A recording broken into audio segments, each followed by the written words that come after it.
كلمة ستانلس ستيل بنقول انه الستانلس ستيل تعني معدن لا يصدأ. تمام؟ والستانلس ستيل ده عبارة عن سبيكة، والسبيكة تتكون من 6 إلى 7 معادن. يعني سبيكة الستانلس ستيل لازم تتكون من 6 ل 7 معادن، ما تتكونش من أقل من كده. فيها معدنين مهمين جدا اللي هو النيكل والكروم. النيكل والكروم دول معدنين بعد الفضة والذهب، والمعدنين دول ايه امتيازاتهم او ليه بيستخدموهم في الحلل؟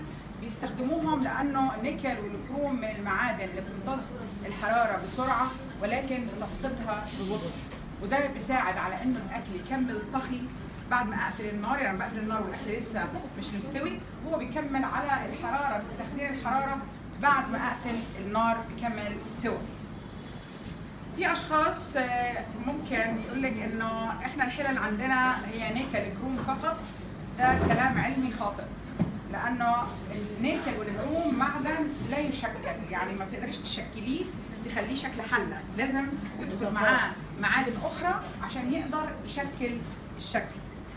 حاجه تاني، انت اصلا الستانلس عليه ختم زي الذهب. يعني انا بقول ان انا الغويشه بتاعتي دي عيار 18 او 20 او ايه اللي يثبت كلامي؟ ان انا بروح لبتاع الذهب ببص على الختم بتاع الغويشه بتاعتي ويقول لي لا انت العيار مش 18 انت عيار 21، او بيقول لي لا انت مش 21 انت 18. في ختم بيقول العيار بتاعي ايه.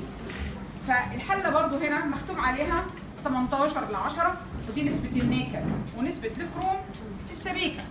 دي يعني ايه؟ ده معناه انه في لسه معادن اخرى. فلما يجي حد يقول لي انا حليت نيكل كروم بس، هو ده علميا غير صحيح، وحليته مختوم عليها 18 ل 10، يعني انت عندك 18% نيكل و10% كروم، بقيه المعادن ايه لو سمحت؟ يعني في معادن ثانيه، يعني حلتك مش نيكل وكروم بس. لو نيكل وكروم بس هيقول لي ايه؟ 40 ل 60، 30 ل 70، 80 ل 20، يعني لازم يبقى مجموع 100%. بس ما ينفعش تقول لي انا حليتي من المعدنين دول وانت خاتم عليها 18 ل 10. والحلو قوي انه في مسؤوليه مبيعات هايله بصراحه، فقلت لها بس حضرتك الحله مختوم عليها 18 ل 10. لا ده احنا كده دي حاجه بس عشان الدوله، يعني ده حاجه نصيبه اكتر انها كده بتثبت لي ان هي بتزور.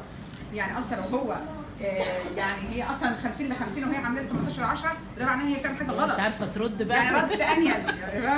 فاذا انا البيانات اللي موجوده على القطعه بتاعتي، الصناعه ايه، ختم ايه، الحاجات اللي بتتحط عليها بتتحط على بوتاجاز، على اندكشن، على حسب الحاجات اللي هي كل المعلومات بتاعتي موجوده على السبيكه اللي في الحله بتاعتي.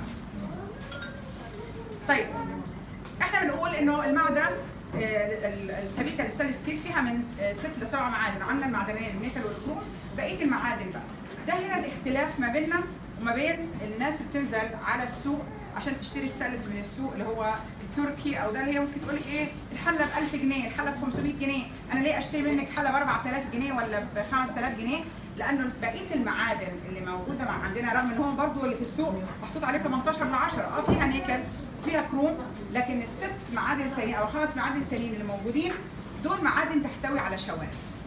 اما انت المعادن الموجوده عندك في الستانلس بتاعنا دي معادن بنقول عليها اونكس نقيه، مفيش شوائب في المعادن دي، فبالتالي مفيش اي تفاعل ما بينها وما بين الستانلس او المعدن بتاعك.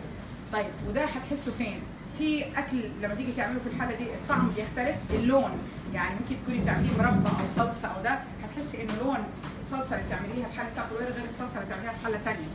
التفاعل والاكسده تحسي ان لون الحاجه مختلفه.